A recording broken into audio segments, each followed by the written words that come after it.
सभी सिद्धों को नमस्कार, सभी आचार्यों को नमस्कार,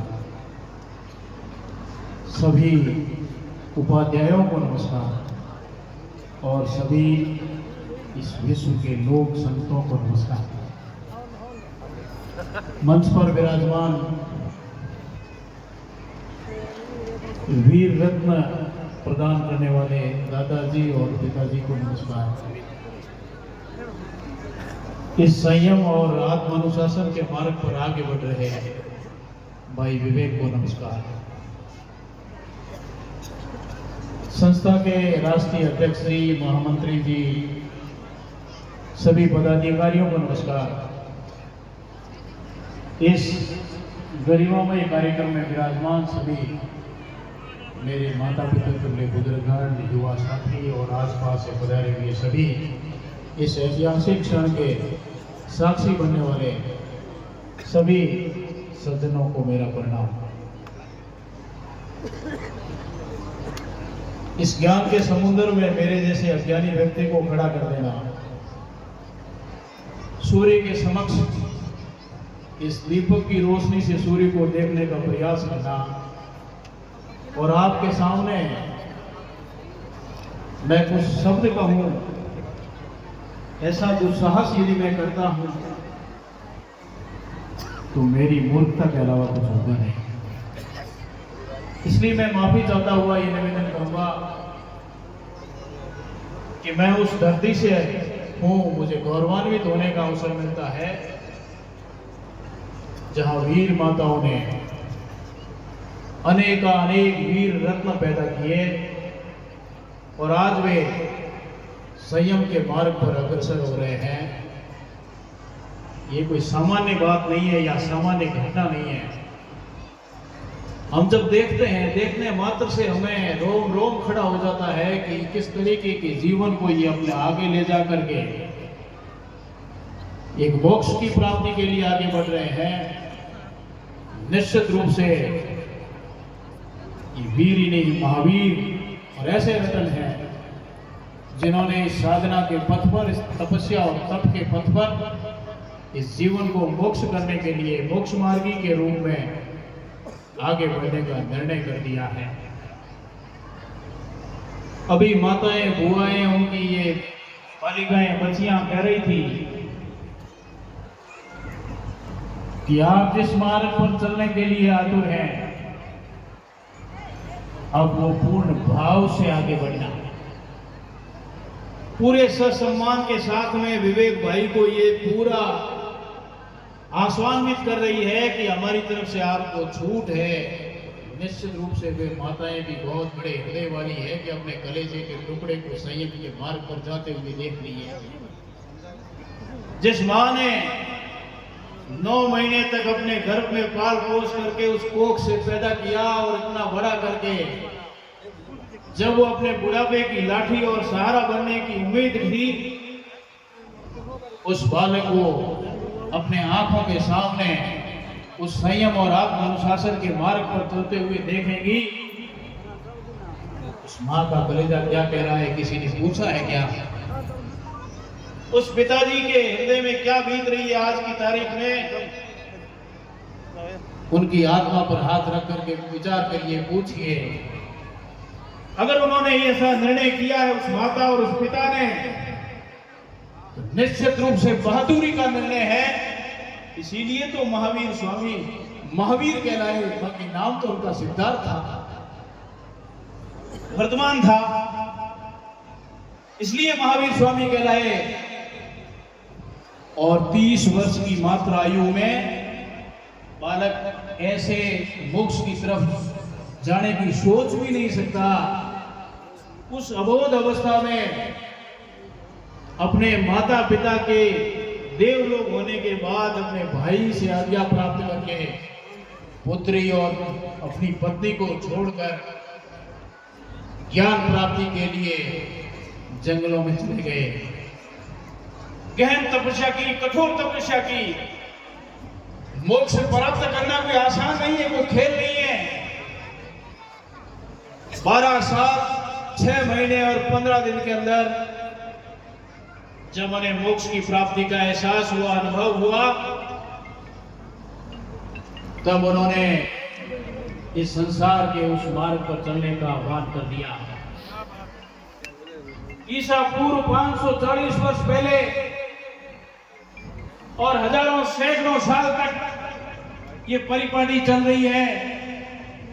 मैं प्रणाम करता हूं आचार्य प्रवर रामलाल जी को, जिन्होंने इस परंपरा को आगे बढ़ाते हुए सैकड़ों हजारों लोगों को इस पथ प्रदर्शन करते हुए इस धर्म को, जैनिज्म को आगे बढ़ाने का काम किया और कर रहे हैं। जो प्रकृति है और उस प्रकृति के अनुरूप जीना सिखाए, वही तो ईश्वर है। जीते जी मोक्ष प्राप्त करना जैन धर्म के अलावा कहीं नहीं है। जीते जी मोक्ष, जिसको तीर्थंकर कहते हैं, जिन्होंने केवल ज्ञान प्राप्त कर लिया है, संपूर्ण ज्ञान प्राप्त कर दिया है, जिन शासन का मतलब ही है विजेता शासन, जिनका मतलब ही विजेता है, जो दुखों से जीत गए, जो सुख से जीत गए, जो राग द्वेष ईर्ष्या लाभ लालच स्वार्थ सबसे जीत गए, वो जिन शासन है, ऐसे शासन में आप लोगों का जन्म हुआ है और हमें साक्षी बनने का अवसर मिला है। हम भी सौभाग्यशाली समझते हैं और आप जो इस अनुसरण में काम कर रहे हैं, निश्चित रूप से आप भाग्यशाली हैं। विश्व में ऐसी कोई परंपरा नहीं मिलेगी, ऐसा कोई धर्म नहीं मिलेगा जो प्राणी मात्र के लिए, जीव मात्र के लिए कल्याण की बात करता हो, पूरे विश्व के अंदर डंका बजता हो, जिनके प्रवचन मात्र से, व्याख्यान मात्र से अच्छे अच्छे दुश्मन दोस्त बन जाते हो, ऐसा मैंने कहीं सुनने को नहीं देखा। चंद्रगुप्त मौर्य को भी जैन धर्म अंगीकार करता, जो दिन रात युद्धों में लीन रहते थे, हत्याएं होती थी, ऐसे महावीरों, ऐसे राजाओं को भी उस मार्ग पर प्रचलन करने में आनंद आया होगा।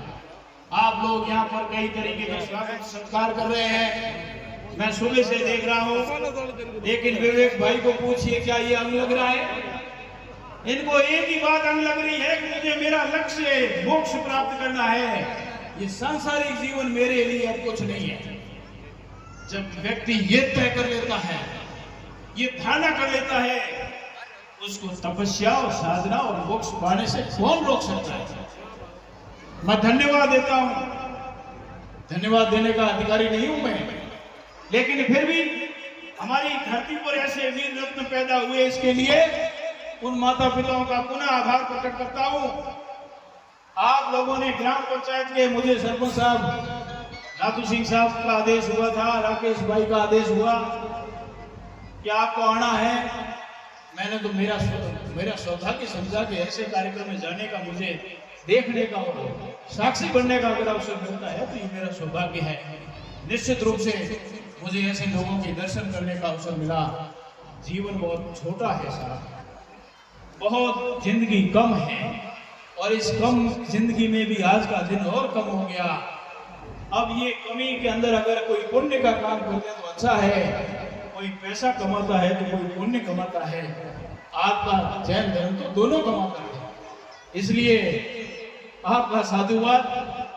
मैं इस अवसर पर आ रहा था, हमारे माननीय विधायक बाबू सिंह साहब का आग्रह था कि आप जाओ तो सभी को मेरी तरफ से याद करना। मैं नहीं पहुंच पाया, मैं बहरीन में हूँ, विदेश में हूँ, वहां होता तो निश्चित रूप से आता, सबके दर्शन करता।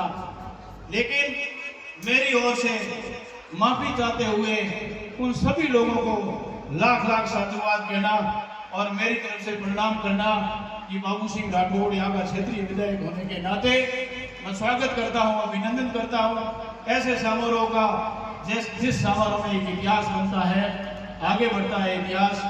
इसलिए मैं बाबू सिंह साहब की तरफ से भी आप सभी को प्रणाम करता हूँ, आप सभी का स्वागत करता हूँ। समय की पाबंदी को समझता हूँ, मैं चाहता तो बहुत हूँ, मन में हिलोरें उमड़ रही है, कुछ बात कहूँ, मेरी बात को आपके सामने रखूं, लेकिन समय की मर्यादा को देखते हुए ज्यादा समय नहीं लूंगा। यही ईश्वर से, महावीर स्वामी से, सभी 2400 तीर्थंकरों से प्रार्थना करता हूँ। प्रार्थना के अलावा हमारे पास कुछ है भी नहीं कि विवेक भाई उतर आगे बढ़े। अपने मोक्ष कल्याण की ओर आगे बढ़े और इनकी कीर्ति पूरे देश और दुनिया में फैले और उनके मार्ग पर चलने का आने वाली पीढ़ी प्रेरणा ले और उस प्रेरणा से हजारों हजारों लोग समाज के इस समाज रूपी समुद्र में अपनी जो है जिंदगी को संवार सके, आगे बढ़ सके। यही मेरा निवेदन है। मैं आयोजन समिति का भी आभार प्रकट करता हूँ, गुलेचा परिवार का भी आभार प्रकट करता हूँ, या इस कार्यक्रम में पधारे 36 कौमों का भी साधुवाद करता हूँ और खास करके केतुकला ग्राम पंचायत का, जिन्होंने इतना भव्य आयोजन किया, अद्वितीय आयोजन किया, दिव्य आयोजन किया। इसके लिए आप सभी का बहुत बहुत धन्यवाद, आभार। जय जिनेंद्र।